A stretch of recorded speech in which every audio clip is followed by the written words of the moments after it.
کوئی شاہوں میں دکھا دو. ہم اس در کے دیوانے ہیں کہ جہاں دینے پر جب دینے والا آتا ہے تو کائنات کی نعمتیں اس کے دامن میں سمٹ کے آ جاتی ہیں. جس کے عطا کا عالم بریلی کے امام بیان کرتے ہیں، ماشاءاللہ سبحان اللہ کہتے رہیے. اس لیے کہ بریلی کے امام اہل سنت کا جب نام آ جائے تو سنی کا چاہے کوئی بچہ ہو، چاہے جوان ہو، چاہے بوڑھا ہو، چاہے بڑا ہو، اسے مچل جانا چاہیے. اس لیے کہ آج ان کا احسان ہے کہ آج اتنے اچھے سچے مسلمان ہم بنے ہوئے ہیں. یہ بریلی کا ہی احسان ہے، بریلی والے سرکار کا احسان ہے کہ آج ہمیں مزاروں پہ حاضری کا شعور ملا ہے. یہ بریلی والے کا ہی احسان ہے کہ ہم جاتے ہیں مزاروں پر بزرگوں کی چوکھٹ چوم کر ان کا فیضان حاصل کرتے ہیں. اس لیے کہ جس دور میں مزاروں پہ جانا شرک بتایا جا رہا ہے، جس دور میں گاگر و چادر کو ناجائز کہا جا رہا تھا، جس دور میں اولیاء کی عظمت پہ حملے کیے جا رہے تھے، ارے اولیاء تو اولیاء ہیں، انبیاء کے اختیار پر کلام کیا جا رہا تھا. جو بدیہات سے تھے اسے نظری بنایا جا رہا تھا. جو مسئلہ ایک بدیہی تھا اس کو لوگ کہیں نہ کہیں اختلافی بنا رہے تھے. ایسے موقع پر امام اہل سنت نے ہم اور آپ کی ایمان کی پاسداری کرتے ہوئے بتایا تھا کہ ایمان اگر لینا ہے، ایمان کی سچائی جاننی ہے تو تھانہ بھون کا رخ نہ کرنا. اس لیے کہ تھانہ بھون کا اگر رخ کرو گے تو وہاں اولیاء کو مجبور بتایا جائے گا. تھانہ بھون کا رخ کرو گے تو وہاں انبیاء کے اختیار کو محدود بتایا جائے گا. تھانہ بھون کا رخ کرو گے تو نبی کے علم غیب پر کلام کیا جائے گا. تھانہ بھون کا رخ کرو گے تو نبی کو مردہ کہا جائے گا. تھانہ بھون کا رخ کرو گے تو نبی کے بارے میں کہا جائے گا نبی اپنی بیٹی فاطمہ کی سفارش نہ نہیں کروا سکتے.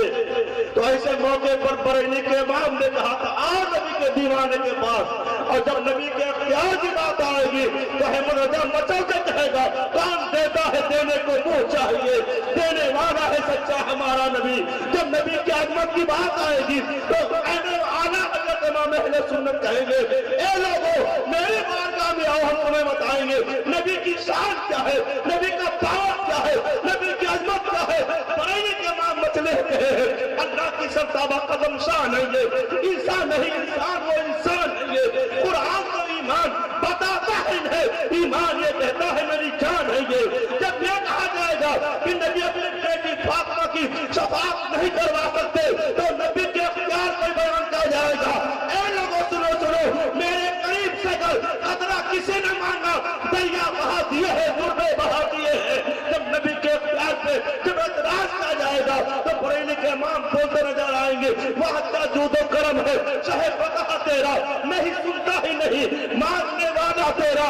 اور جب نبی کو مردہ کہا جائے گا تو بریلی کی آواز ہوگی جو مردہ کہہ رہا ہے اس کی فکر مردہ ہے، جو مردہ کہہ رہا ہے اس کی جماعت مردہ ہے، جو مردہ کہہ رہا ہے اس کا مذہب مردہ ہے، جو مردہ کہہ رہا ہے اس کا مذہب مردہ ہے. میرا نبی کل ہی زندہ تھا، آج بھی زندہ ہے. تو زندہ ہے واللہ، تو زندہ ہے واللہ میری جشن عالم سے چھپ جانے والا. نعرہ تکبیر، نعرہ رسالت. حضرت علامہ سید شہزاد صاحب قبلہ ناشر مسلک اعلیٰ حضرت، نعرہ تکبیر، نعرہ رسالت. بہت عمدہ. اور اس دور میں جب نبی کونین کو گاؤں کا چودھری بڑا بھائی کہا جائے گا تو بریلی کے امام احمد رضا خان کی آواز ہوگی نہیں وہ کوئی اور ڈالڈا چھاپ پیغمبر ان کا ہوگا. میرے نبی کی شان تو یہ ہے کہ سرور کہوں کہ مالک و مولا کہو مجھے، باغ خلیل کا گل زیبا کہو مجھے، لیکن نزا نے خط میں سخن اس پہ کر دیا خالق کا بندہ خلق کا آقا کہو مجھے. جب نبی کو بڑا بھائی تھانہ بھون سے آواز آ رہی تھی تو بریلی سے آواز آ رہی تھی سب سے اعلیٰ وہ اولا ہمارا نبی، سب سے اعلیٰ وہ اعلیٰ ہمارا نبی، سارے اچھوں میں اچھا سمجھیے جسے اور اس اچھے سے اچھا ہمارا نبی. اور جب ہم غریبوں کو نبی کے در سے دور کیا جا رہا تھا تو بریلی کے امام نے کہا تھا غمزدوں کو رضا مزدہ دیجئے کہ ہے بے کسوں کا سہارا ہمارا نبی، بے کسوں کا سہارا ہمارا نبی.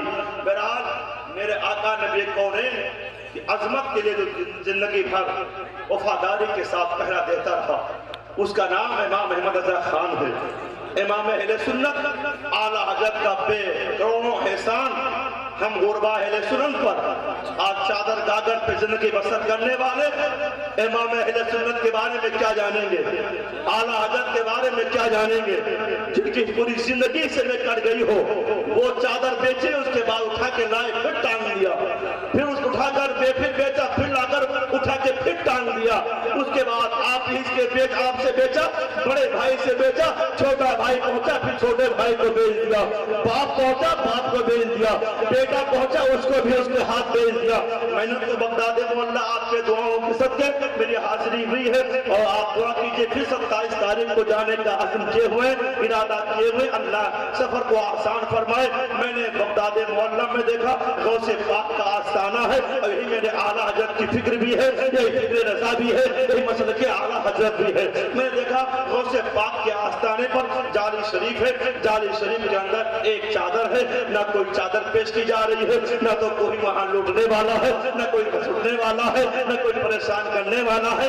چاہیے اطمینان سے ادھر لیجئے، ادھر آپ پیش کیجئے، جالی شریف کو معطر کیجئے، اپنے قسمت کو معطر کیجئے، خیرات و برکات اپنے دامن میں لیجئے، آ کر بیٹھ جائیے، نہ کوئی خادم روکنے والا، نہ کوئی وہاں گنڈا گردی کرنے والا، نہ کوئی وہاں پریشان کرنے والا، بلکہ جتنی دیر آپ چاہیے بیٹھے رہیں۔ میں نے دیکھا غوث پاک کے آستانے پہ صرف ایک چادر ہے۔ میں نے کہا اولیاء کے سردار کے مزار پہ ایک چادر، اور یہاں ہندوستان میں تو ہمارے ایسا دھندا بن گیا ہے کہ پتہ چلتا ہے چادر پیش کرتے کرتے ایک گرد چادر ہو جاتی ہے، اس کے بعد لے جا کر اس کو دے دیتے ہیں، پھر اس کے بعد ان کے صفائی کر کے پھر لا کر دکان پہ سجا دیتے ہیں۔ یاد رکھو مسلمانوں، یقیناً ہمارے خواجہ غریب نواز ہمارے چادر کے محتاج نہیں ہے۔ ہم اور آپ اگر پیش کرنا چاہتے ہیں تو عید پیش کریں، بس یہی دھندا روک دیجئے، ان کو اپنی اوقات معلوم ہو جائے گی۔ دھندا آپ ان کا بڑھاوا دیتے ہو، اس لیے آج نہیں جاتے ہو، تھک کے باتیں باہر کر دیتے ہیں، لگتا ہے جیسے آپ نے کوئی جرم کر دیا ہے،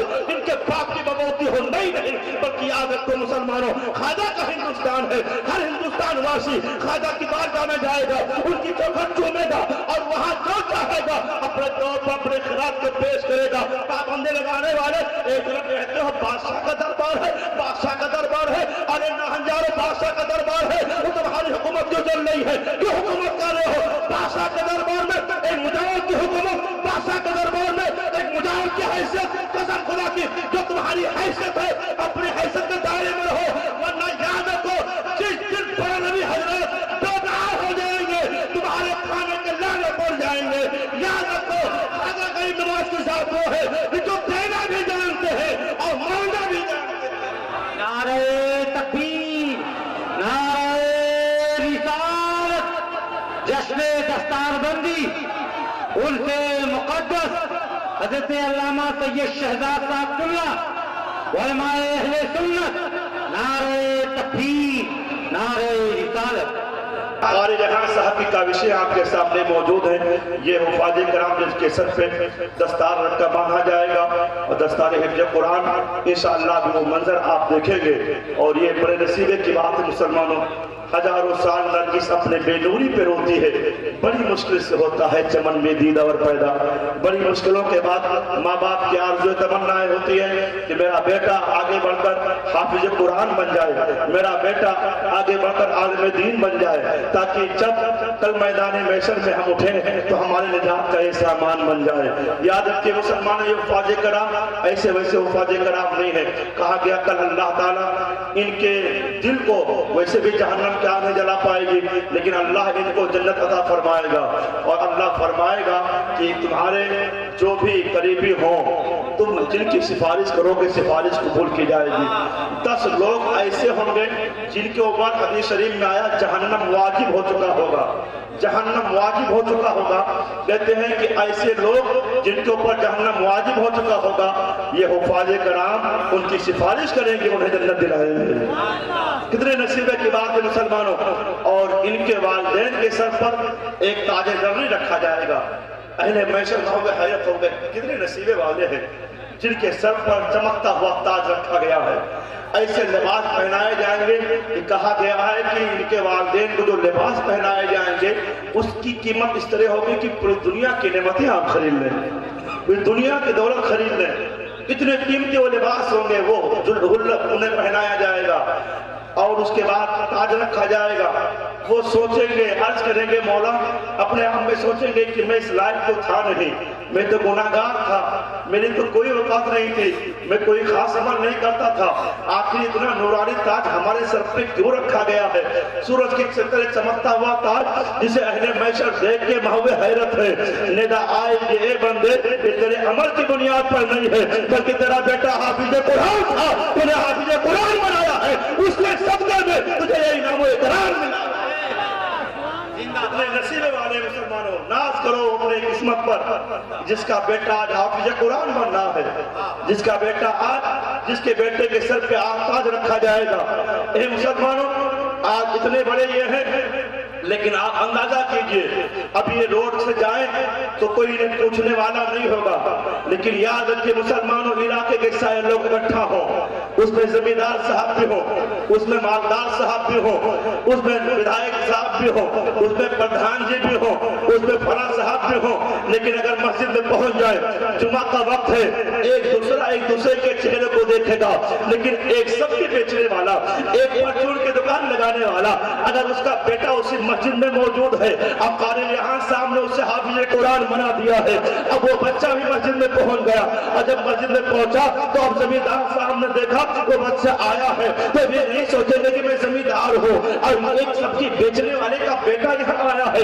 ہم اس کے پیچھے نماز کیسے پڑھیں گے؟ نہیں، بلکہ ایسے موقع پر سارے لوگ ایک زبان کہیں گے، اے بچہ تو آ جا، اس لیے کہ مصلی امامت خالی ہے۔ اب یہ سوچیں گے میرا باپ بھی یہیں موجود ہے، میرے پریدار رشتہ دار بھی یہیں موجود ہے، مجھے وہ لوگ جو ہمیں ہمیشہ تنبیہ اور مجھے ہمیشہ سمجھایا کرتے تھے وہ بڑے بوڑھے بھی یہاں موجود ہیں، حاجی صاحب بھی یہاں موجود ہیں، پانچ وقتہ نماز پڑھنے والے بھی یہاں موجود ہیں، لیکن میں بچہ اور ان کی عمر اتنی ہے اور میں پہنچا ہوں، سب کی نگاہ کا مرکوز نظر میں بن گیا ہوں، میں سب کی نگاہ کا یہ میں سب کی نگاہ میری جانب اڑ گئی ہے، آخر میرے اندر کمال کیا ہے؟ فوراً ذہن میں بات آئے گی کہ ہم نے قاری ریحان کے سامنے زانو ادب کہتے اور میں نے قرآن کی جو تعلیم حاصل کی تھی، آج اس کی برکت ہمارے نگاہوں کے سامنے، زمیندار بھی سلام کر رہے ہیں، مالدار بھی سلام کر رہے ہیں، بڑے بوڑھے بھی سلام کر رہے ہیں، باپ بھی خوشیوں سے مچل رہا ہے اور سبھی کہہ رہے ہیں اے نماز پڑھانے کے لیے کوئی نہیں تھا، اے بچہ تو آ گیا ہے، چل آگے بڑھ جا، آگے بڑھے گا اللہ اکبر کہتے ہوئے جیسے نیت باندھے گا، اب جب وہ اللہ اکبر کہے گا اس کے اللہ اکبر کہنے پر لوگ نیت باندھیں گے، اور جب وہ رکوع میں جائے گا لوگ رکوع میں جائیں گے، جب وہ سجدے میں جائے گا لوگ سجدے میں جائیں گا، جب وہ سلام پھیرے گا لوگ سلام پھیریں گے، لیکن ایک وقت ایسا آئے گا زمیندار صاحب، مالدار صاحب، یہاں تک کہ بڑا بھائی ہے تو اب بھی ہے، پیچھے ایک دم مصلی کے کھڑے ہیں، اب جہاں امام کا پیر ہے وہاں مقتدی کا سر ہے، اب دنیا میں بتایا جا رہا ہے، اے دنیا والوں دیکھ لو، جس نے قرآن کو سیکھا ہے اس کی عظمت کا عالم یہ ہے کہ دنیا کا جہاں سر جھک رہا ہے وہاں اس کا قدم ہے، جب دنیا میں اس کی عظمت کا یہ عالم ہے تو میدان محشر میں اللہ کی عطا کا عالم۔ مسلمانوں، بس یہ ہے کہ بچوں کو پڑھائیے اور بچے کہیں نہ کہیں یہ دھن پیدا کریں۔ تکبیر، نعرہ رسالت، جشن دستار بندی، حضور سید صاحب قبلہ، نعرہ تکبیر، نعرہ رسالت۔ بچوں کے اندر جذبہ ہونا چاہیے، کبھی بھی طالب علموں مایوس نہ ہونا، اگر مدرسے میں جاؤ تمہارے لیے ایک وقت بڑا مشکل ہوگا، شیطان کا حربہ ہر طرح وہ استعمال کرے گا، جلدی نکل جا، کھانا صحیح نہیں ہے، رہنے کے لیے کمرہ صحیح نہیں ہے، گرمی میں سے پنکھا نہیں ملتا، ہوا نہیں ملتی، یہاں سے چلا جا، تیری ماں تجھے کتنا اچھا کھانا بنا کے کھلایا کرتی تھی، تیرا باپ تیری ہر آرزو پوری کیا کرتا تھا، تو یہاں ایک پلیٹ کھانے کی زندگی گزار رہا ہے، شیطان ورگلائے گا۔ لیکن ایسے موقع پر جو بچے ثابت قدم رہتے ہیں ان کا حال یہ ہوتا ہے، آگے بڑھتے رہتے ہیں، اللہ کی عطا ملتی رہتی ہے، بزرگان کرام کا فیضان ملتا رہتا ہے۔ سرکار حیدر بادشاہ کا فیضان ملتا رہتا ہے، اب وہ آہستہ آہستہ قرآن کے پاروں کو حفظ کرنا شروع کرتا ہے۔ جیسے جیسے منزل آگے بڑھتی رہتی ہے ویسے اس کے لیے مشکل آسان ہوتی رہتی ہے۔ جو حفاظ کرام ہیں ان سے پوچھے 15 پارہ جو اوپر چڑھائی کا ہوتا ہے بڑا مشکل ہوتا ہے، لیکن جیسے 15 پارے کے آگے جاتے ہیں لگتا ہے پھلان پہ آ گئے ہیں، اب یاد کرنا مشکل ہے۔ ابھی تک ایک صفحہ یاد کرتا تھا، اب 2-3 صفحہ یاد کر رہا ہے، ابھی تک 2-3 صفحہ یاد کرتا تھا، اب پاؤ بھر یاد کرتا ہے، ابھی تک پاؤ یاد کرتا تھا، اب آدھا نصف پارہ یاد کر رہا ہے۔ اب اس کے لیے مشکلیں آسان ہو گئی ہیں۔ کیوں مسلمانوں؟ اس لیے کہ اب اس کے سینے میں قرآن کی آیتوں کی برکتیں آ گئی ہیں، اور جب قرآن کی برکتوں کی آیتیں آ گئی ہیں تو اب قرآن کی برکتات آیتوں کی برکتوں کا عالم یہ ہے کہ اب اس کے لیے جو مشکل تھا اب وہ آسان ہوتا جا رہا ہے، آسان ہوتا جا رہا ہے۔ اب اس کا عالم یہ ہے کتنی عمر کم ہے اور اس کے بعد یہ 30 پارہ اپنے سینے میں بسا لیے ہیں، 30 پارہ یاد کیے ہیں۔ اے مسلمانوں، ہمارے گلی میں تو بہت سے بچے ایسے ہوں گے جو ان کی عمر میں کھیل کود رہے ہوں گے، بہت سے بچے ایسے ہوں گے جن کو ابھی شعور نہیں ہوگا استنجا کرنے کا، جن کے پاس شعور نہیں ہوگا کھانے پینے کا، لیکن جب یہ دارالعلوم میں آتے ہیں تو جہاں استاد پڑھائی پہ دھیان دیتے ہیں، علامہ نسیم صاحب کو خوب معلوم ہے وہی ایک استاد کی ذمہ داری بنتی ہے باپ کے ساتھ کیسا سلوک کیا جائے، ماں کے ساتھ کس ادب و احترام سے پیش آیا جائے، بڑوں کو کیسے تعظیم کی جائے، چھوٹوں پہ کیسے شفقت کیا جائے۔ میرے آقا نے کیا تعلیم دی ہے، نبی کریم نے کیا تعلیم دی ہے کہ چھوٹوں پہ شفقت کرو اور بڑوں کی تعظیم کرو، والدین کو اف نہ کہو۔ یہ ہمارے اور آپ کی شریعت میں ہے مسلمانوں۔ تو یہی بچہ جو کل آپ کے درمیان رہتا تھا، جس کو بات کرنے کا سلیقہ نہیں تھا، قاری ریحان صاحب کے پاس آیا ہے، قرآن کی چند آیتیں یاد کی ہے، لیکن جب کوئی بڑا ملتا ہے سلام کرتا ہے، ماں کے قدم کو بوسہ دیتا ہے، باپ سے اونچی آواز میں بات نہیں کرتا ہے۔ کیوں مسلمانوں؟ اس لیے کہ اب اس نے مدرسہ کی فضاؤں میں جو آنکھیں کھولی ہے اور مدرسہ کی فضاؤں میں جو برکتیں حاصل کی ہے، اب اسے ایک اچھا انسان بنا دیا ہے، ایک اچھا بچہ بنا دیا ہے۔ اب جہاں چلتا ہے لوگ کہتے ہیں قاری ریحان صاحب کے ساتھ پاس پڑھنے والا بچہ جا رہا ہے، کتنا اچھا بچہ ہے۔ چند مہینہ پہلے ہمارے درمیان میں کتنا وہ باز تھا، کتنا یہ اکہنا گھومنے والا تھا، لیکن جب سے اس نے مدرسے میں داخلہ لیا ہے ہم نے دیکھا ہے نماز کا وقت ہوتا ہے نماز کی پابندی کرتا ہے، جیسے ہی کوئی بات آتی ہے شریعت کی پابندی کرتا ہے۔ اب یہ بچہ معلوم یہ ہوتا ہے کہ ہاں صحیح معنوں میں ایک سچا انسان بن کر اپنی زندگی گزارنے کی کوشش کر رہا ہے۔ ایک مسلمانوں معلوم ہونا چاہیے ایک مسلمان صرف ایک اچھا مسلمان ہی نہیں ہوتا ہے بلکہ جب سچا مسلمان ہوتا ہے وہ ایک اچھا انسان بھی ہوتا ہے، وہ سچا انسان بھی ہوتا ہے۔ اس لیے کہ ہمارے پیغمبر نے کہیں اس طرح کوئی سبق نہیں دیا ہے جہاں شدت ہو، جہاں تک نظری ہو، جہاں توہین ہو، جہاں ظلم ہو، بلکہ پیغمبر اسلام نے سبق دیا ہے مسلمانوں کہ لوگوں تمہارا کوئی بڑا ہے اس کا ادب و احترام کرو۔ ہمارے پیغمبر نے سبق دیا ہے اپنے وطن سے محبت کرو، ہمارے پیغمبر نے پیغام دیا ہے اپنے پڑوسی کے ساتھ حسن سلوک کرو۔ تو یہ کون سے پیغمبر اسلام ہے جو ہمارے مذہب کے ریفارمر ہے، جو ہمارے مذہب اسلام کے پیغمبر ہے، نبی آخر الزمان محمد عربی صلی اللہ علیہ وسلم ہے۔ اے مسلمان، ایک وقت ایسا تھا کہ بچوں کو لوگ کوئی اہمیت نہیں دیتے تھے، لیکن پیغمبر اسلام نے سب سے پہلے ان کے دلوں میں جو دل پتھر تھے ان دلوں کو موم بنایا اور ان کے سینے میں جہاں نفرت اور شدت تھی ان کے سینے کو موم کی طرح انہوں نے ملائم بنایا۔ اور وہی لوگ جو اپنے ہاتھوں سے بچوں کو زندہ دفن کیا کرتے تھے وہی ہاتھ اپنے بچوں کو بچانے کے لیے مجبور ہو رہے ہیں، وہی ہاتھ اپنے ہاتھوں سے اٹھا کر بچوں سے پیار کر رہے ہیں۔ وہی پیغمبر اسلام کے تعلیمات کی روشنی میں جب یہی لوگ آگے بڑھے ہیں تو اب انہیں چلنا انہیں جینا شعور میں ان کا آ گیا کہ جی کیسے زندگی گزارا جائے۔ اب انہیں جینا بھی آ رہا ہے، چلنا بھی آ رہا ہے، کھانا بھی صحیح کھا رہے ہیں، پینا بھی سلیقہ مل رہا ہے۔ تو پیغمبر اسلام نے جو طریقہ بتایا ہے مسلمانوں صحیح معنوں میں اس طریقے پہ ہمارا چلنا نہیں ہو رہا ہے، ورنہ اگر صحیح معنوں میں پیغمبر اسلام کے تعلیمات پر ہم عمل پیرا ہو جائے تو ہمارے درمیان سے نفرتیں دور ہو جائے، عداوتیں دور ہو جائے، یہ تو دوری ہے وہ قریب میں تبدیل ہو جائے۔ لیکن کہیں نہ کہیں ہم اس اسلام کے پارسائی اور سچائی سے دور ہیں جو ہمارے پیغمبر نے ہم اور آپ کو بتایا ہے۔ بہرحال بچوں کی بات چل رہی تھی، ان کو ایک دھن ہونا چاہیے، کہیں نہ کہیں